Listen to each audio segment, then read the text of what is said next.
Hi, and welcome to the next video in our pre-Synod Assembly informational video series. In today's video, we're going to discuss a bit more about how we will be conducting elections at this year's Synod Assembly. At Synod Assembly, we have several positions that are up for election. We'll be electing representatives to our Synod Council, lay and clergy representatives to our Synod's consultation and discipline committees, and representatives to attend the ELCA Church-wide Assembly in 2022 from our Synod. To learn more about the nominees for these positions, you can view Part 1 of the Synod Assembly Bulletin of Reports on the Synod Assembly 2021 webpage on our Synod's website. To conduct elections at Synod Assembly this year, we will be using a platform called Election Runner. Election Runner is a secure online platform through which you will be able to view the positions that are up for election, view each of the nominees for those positions, make your selections, and submit your ballot. We will also use Election Runner to vote on motions and amendments for which a simple yes or no vote is not possible.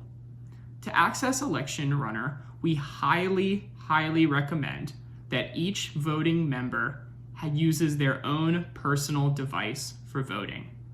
Any device in which you can access your email account, such as a cell phone or a tablet, would be perfect to use as this device for voting. You can also use another tab on your computer to access Election Runner if you're using your computer to access the Synod Assembly Zoom call this year. Every time that a ballot becomes live and can be voted on during Synod Assembly, you will receive an email from Election Runner to the email address that you used to register for Synod Assembly. In that email, you will be presented with two options through which you can log in, view your ballot, and make your votes. The first option is with a unique voter ID and voter key that are included in that email. We recommend the second option, though, which will be a button that appears in that email that says, "Click here to vote." When you click here to vote, you automatically log in to Election Runner.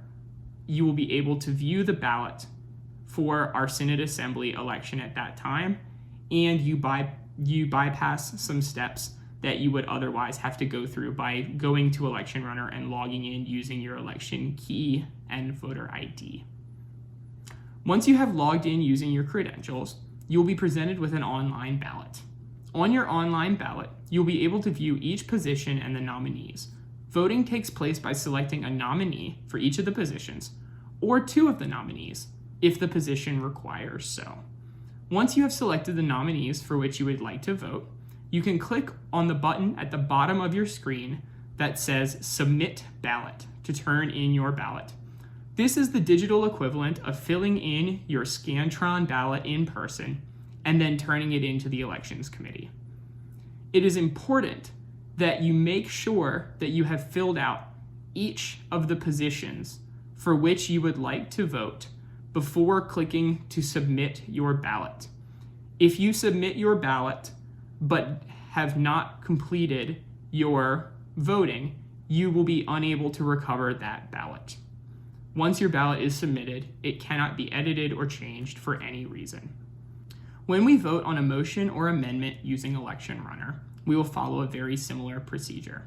You will receive an email saying that the ballot is available to be accessed and voted on. You'll then click on that email, click on the button that says Click here to vote to access your ballot, choose the selection in the question or questions posed on the ballot for which you would like to vote, and then you will submit your vote. You may remember that in past years for Assembly, there have been various requirements for the elections and voting processes to ensure integrity and honesty.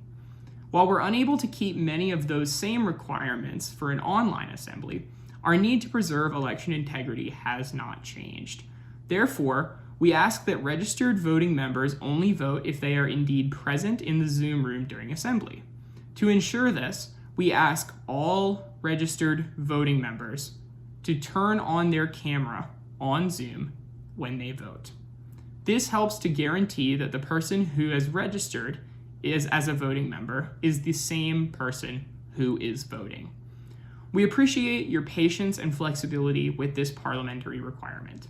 If you have any questions, please feel free to reach out. Thank you.